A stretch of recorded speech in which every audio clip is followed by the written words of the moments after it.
Thousands of people who were on the National Mall was Becky Pringle. She is the Secretary-Treasurer with the National Education Association. I spoke with her about the significance of this event and helping send a value message to young African Americans. Becky, so good to see you tonight. Hi, Maureen. How are you? I'm doing great. So, Great. Becky, what is the message? Well, you know, we talked about this march as commemorating the 50 years since the March on Washington in 1963, that historic march. But really, the mood and the spirit and the speeches today were about more than commemorating that event. While that's important, it was talking about the actions we needed to take now. And I have to tell you, as I think many of the people in the audience today, one of the most moving speeches, of course, was by Congressman John Lewis. And one of the things that he said to us was that even as we look around us and think about the reality that we're still fighting for jobs and justice today, 50 years later, that much progress has been made. We've made a lot of progress, but there's a lot of progress yet to be made.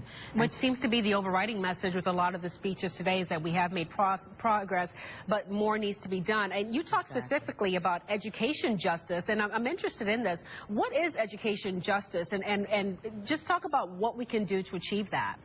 The reality, Maureen, is that our country has not yet lived up to the promise of America for all of our students. And we know that there are huge opportunity and access gaps. We have to take on this issue of equity. We can no longer allow for students, depending on their zip code, to determine whether they have a qualification or not. So for us, that's the social justice issue of today. Okay. And what are educators doing to address this, and how are you getting other people involved in this fight? Well, we're very excited about the mobilization of the 3 million members of the National Education Association, and we actually have begun what we're calling our Raise Your Hand campaign, and we're asking every one of our members to raise their hands so that every single student can be successful. If they have the tools that they need, the resources that they deserve, that we have accomplished educators, both teachers and support staff, that we have built dynamic collaborations with our parents and community members, and finally, that our educators themselves stand up to be empowered leaders so that they can lead the transformation of our public schools. You had so many of your members at the march today, retired members. You know, a lot of them, perhaps some of them were at the march 50 years ago. What sort of an experience was that, and how does that refresh your mission? Wow, Maureen, it was very exciting and moving and inspirational to have our retired members come back. We actually put an all-call out to our members to ask how many of them or who had actually attended the march in 1963. And we highlighted the stories of 3 of them.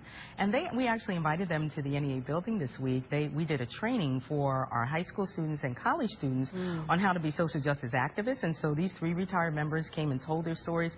And the students asked incredible questions. And it was moving. It was thrilling, it was exciting, and motivated them to step up to do what they needed to do now. Well, let's hope that everyone does step up to the plate when it comes to education and justice for all. Becky Pringle with the National Education Association, thank you so much for your time tonight. Thank you so much, Maureen.